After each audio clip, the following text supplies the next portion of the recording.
notes, and I am recording, so thank you to those of you that were about to remind me. Can you tell me in this picture what this thing is? Square root. There's another word for it. Yeah, it's radical. I was born in the 80s. It's radical. What's the thing under the radical? The A. What do we call it? It starts very similarly. Oh no, there's one more letter that's the same. Anyone? Radicand? It's the radicand.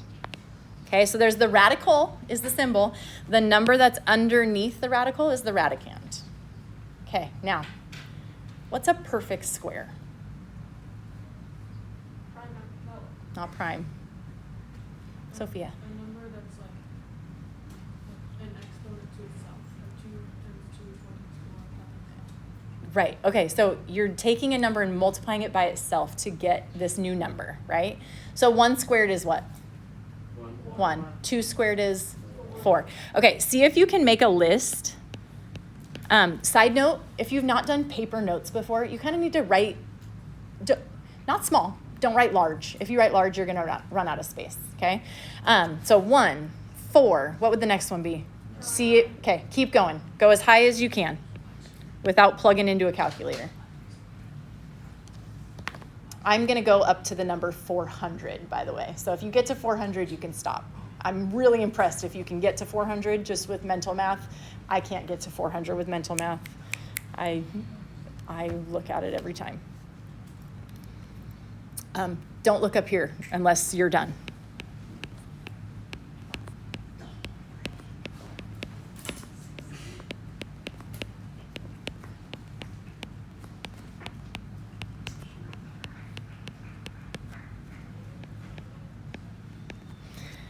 I feel like that list, as you see it so far, is about as high as most of the time it goes, but it does keep going sometimes. Anyone know what comes after 169? Okay, if you're counting numerically, yes, 170 would come next. As a perfect square, it's 196, so that's 14 squared. 15 squared? 225. 16 squared is 256, and then it's 289, and then it's 324, 361, and 400, okay? But all you're doing, you don't need to memorize these. You need to know how to plug something into a calculator. So the idea is I'm taking 10 and I'm squaring it, or I'm taking 11 and I'm squaring it, or I'm taking 12 and I'm squaring it, right? The calculator will do that for you, okay? So it's just all the numbers from 1 to 20 squared, okay? So you're going to use those a bunch in this next little chunk. What is the square root of 25? 5. So a square root is saying, what did I multiply by itself to get this number? So the square root of 25 is 5. That's called a perfect square. What's the square root of 256? 16, right? This was 15 squared. This one is 16 squared, okay? And you may use your calculator to figure that out. Type in the second. These things are so cool, you guys. You're going to love this new calculator. Second, and then the x squared button, 256, will do that for you, okay? Look at this one. What's different about number 3? Negative. The negative. There is a negative out in front. Can I just help you through this by having you think of it as the opposite of? A negative is an opposite, right? So I'm saying, what's the opposite of the square root of 121? What is it? It's a negative 11, right? Negative 11. So this is a negative 11. Is this the same thing? No, you cannot take the square root of a negative number because that's saying I multiplied something by itself and I got a negative. So a negative times a negative is always positive, right? So this does not work. This does work because the negative is out in front. The opposite of the square root of 121, okay? Look at number 6. Anyone know that off the top of your head? The square root of 9/100ths? 3 over 10. Just break it up, right? The square root of 9, the square root of 100, you're allowed to do that. 2 separate radicals, that would be 3 over 10. Okay. Okay, questions on that? Okay, we like those because those are perfect squares. Your calculator will tell you what they are. The ones that your calculator's not going to tell you what they are and you're going to have to do a little work on is these next ones, the ones that are not perfect squares. Now, if I could recommend something, it would be check if it's a perfect square first. So when you get to problem number 7 here, I would say type into your calculator the square root of 44. What does it tell you when you type in the square root of 44? Oh, I did a double square root. It's 6 point something? Yeah, 6.63324. It's a non-attractive number, right? Keeps going. That means that's not a perfect square because you didn't get a whole number answer. So then what we're going to do is we're going to see if we can simplify it. Here's what you do. Here's your 3 steps right here, okay? First step, and this is a key word, find the largest perfect square because sometimes there's a perfect square like 4 works, but then 9 also works. And if you use 4, you're not going to get the right answer if you just do it in one shot. You can get there, but you have extra steps to get there, okay? So if you just find the biggest one that goes into it first, it's really helpful. So I take 44, and I go, okay, what perfect square is 44 divisible by? Well, if I'm looking at my list of numbers, this is 49. It's obviously not going to be divisible by 49. So starting here, go this way. 36, 25, 16. Which one is 44 divisible by? 4.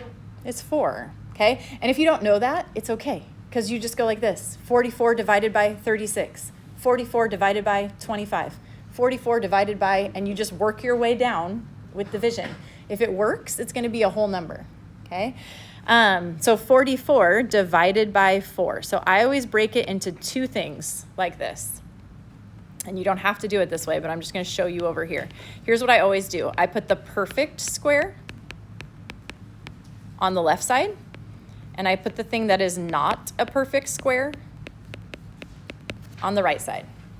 Okay, so we just said the perfect square that 44 is divisible by is 4. So put the 4 on the left, which means I'm left with what on the right? 4 times what? 11.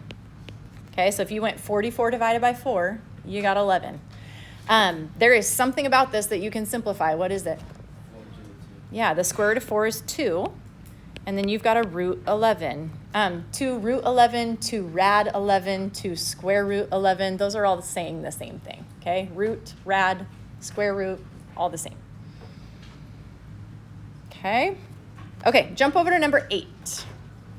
Let's check the process here. So I'm saying, is 288 a perfect square? So if you type in square root of 288, do you get a whole number?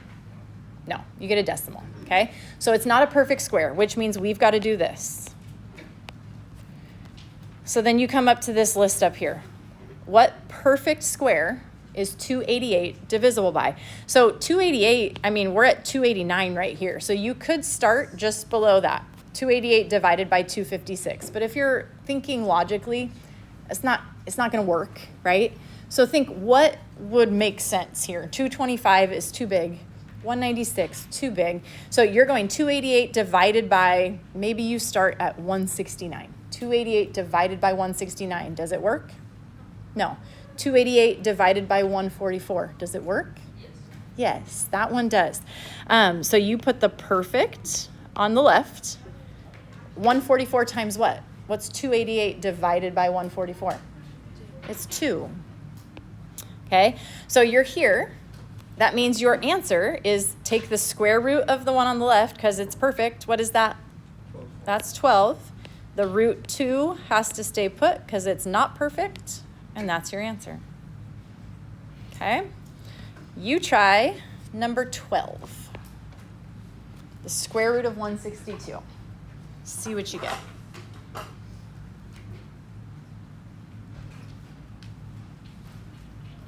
Look at all those lists of perfect squares.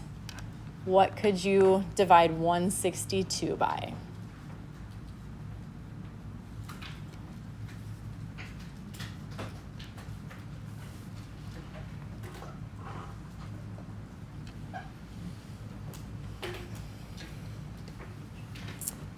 Get it, Rowan?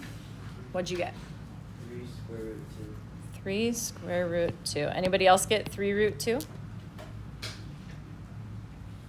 Nobody? Should we get something else? What'd you get, Carson? 9 root 2. 9 root 2. Anybody else get 9 root 2? Sophia did. Anybody get something different? Okay. I'm going to ask you these questions a lot. Make mistakes. I love mistakes. Mistakes are so good for you. It's so good to be okay with making mistakes, okay? One of these is right. Which one? 9 root 2. This is divisible, and I know what you did, Rowan, because everybody does this. Watch what happens here. This is 81 and 2, right? So you take the square root of 81, and people go, oh, it's a square root of 9, and they take the square root of 9. But here's the deal. We took the square root of 81, and what is the square root of 81? It's 9. It's not root 9 anymore, okay? So make sure once you've taken the square root, you're done. Don't do it again, okay? So the square root of 81 is 9, and then the square root of 2 stays root 2, okay? Cool. Okay, moving right along. These you've seen before too, but I'm going to tell you some letters that maybe you haven't seen before. You are welcome to use this category on quizzes and tests, and I will tell you the letters, or I'll tell you the words, but if you want to use the letters, you can absolutely use the letters too, okay? But you have to be a little bit careful with the letters because some of them are tricky. So we live in math land where there are real numbers and there are imaginary numbers. You guys are mostly going to live in the real world in this class. I will teach you imaginaries eventually, but not yet, okay? So real numbers is every number you're going to come across. You kind of use that like paragraph P, but it's an R instead, right? So 2 lines down and make it an R. So this is the symbol for real numbers, and that's your biggest umbrella that we know right now, okay? Every number is going to be a real number in this chapter. Under the realm of real numbers, there's 2 other sets of numbers. There's irrational and there's rational, okay? So if this whole big box down here is real, then this teeny little box is the irrational numbers, which we represent with an I. Okay, and then this bigger circle is going to be the rational numbers, which is actually a Q, which is so weird, but it can't be an R because what is R? R is real numbers, right? So Q is going to represent our rational numbers. Can anyone tell me something about rational numbers if you've not read all the things up top yet? What is a rational number? I like to say anything you can write as a fraction, okay? Because the number 1.25 is 1 1/4 a fraction, right? So anything that could be written as a fraction, that's terminating decimals. So 1.25, it has an end, terminating decimal. It's repeating decimals. What's 1.6 repeating in fraction form or mixed number? 1 2/3 or 3/2. Right? So if you can write it as a fraction, it is rational, okay? All right, and then under that rational umbrella, so here's our next umbrella, right? We've got these 3 sets of numbers: integers, whole numbers, natural numbers. Integers are goofy again. It's a Z, not an I. Why not an I? Irrational numbers are I, okay? So now this is Z. Whole numbers are a W. And natural numbers are an N. So some are the letter they represent, others are not. I always say whole numbers have a 0 in the middle of it. That's where whole numbers start. Whole numbers are 0, 1, 2, 3, right? You see that up top here. Integers are the whole numbers, and they're negatives. So they're opposites: -1, -2, -3. I think the biggest mistake I see made is people call integers -2.5. Why is that not an integer? It's got a decimal in there, right? It has to be a whole number that you make negative, okay? Okay, and then natural numbers, those are the counting numbers. Start at 1 and work your way up. 1, 2, 3, 4, 5, 6, 7. Okay, so tell me, an irrational number. Anybody? Pi is an irrational number. You cannot write it as a fraction. It usually has something that does not repeat about it. So 3.14159, that's as far as I go. Pi is irrational, okay? The square root of 3, if you type that in your calculator, it's a decimal that doesn't have a pattern to it, okay? Irrational. All right, rational numbers, like 0.34, that's 34 hundredths, right? So 34 over 100 is how you could write that as a fraction. That's a rational number. 1 5/8 is a rational number.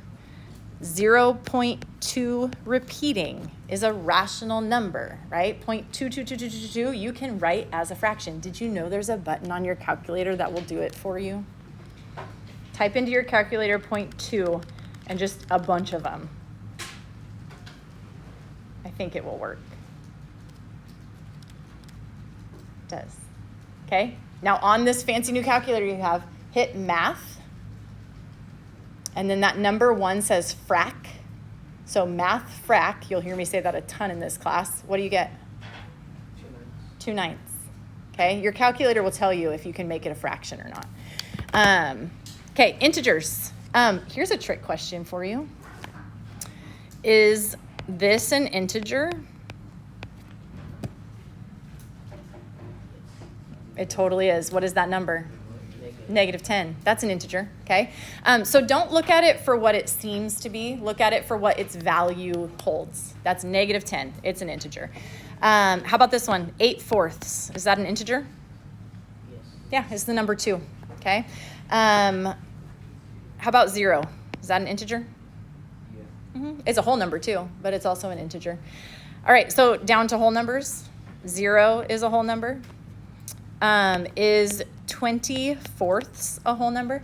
Yes. Yeah, it's 5. It looks like a fraction, but divide that, it's the number 5. So it is a whole number. The number √16 is the number 4. That's a whole number. Okay, so just be careful with that. Don't just assume, oh, there's a radical, it must be irrational. It doesn't have to be irrational if it's a radical. And then natural numbers, last one. That could be 10. That could be 47. That could be √9, right? That could be 34 halves. Okay, those are all natural numbers because they are 17, 3, 47, 10. Okay, so on your homework tonight, you're going to be asked, like, here's a bunch of numbers. Tell me all the sets they fall under. And we might have a bell happen while we're doing some of this, but let's just look at number 15 right now. The number -10, okay, is it a real number? Absolutely, okay? So you may write the word real, or you can use an R. So it falls under the real umbrella. Is it rational or irrational? Can't be both. It's rational. You could write it as a fraction, right? So that's Q. Oh, I never filled in the rest of this. Do you want to fill in the rest of this? This would be Z, this would be W, this would be N. So everything that's natural is also whole, integer, rational, if you want to fill those in. Okay, so we're at -10. It is a rational number. Is it an integer? It is. So a Z would work here. Is it a whole number? No. Okay, so once you get there, if it's not whole, then it's not going to be natural either. Okay, it's kind of what falls under the umbrella in order. All right. Look at number 16. Is it a real number? Yeah, free points on every quiz and test. Everything's a real number right now, okay? So this is real and irrational. You'll try a bunch of those in the homework. We'll go over them at the beginning of class tomorrow. Homework is due before I see you tomorrow in class, okay? Have a great day.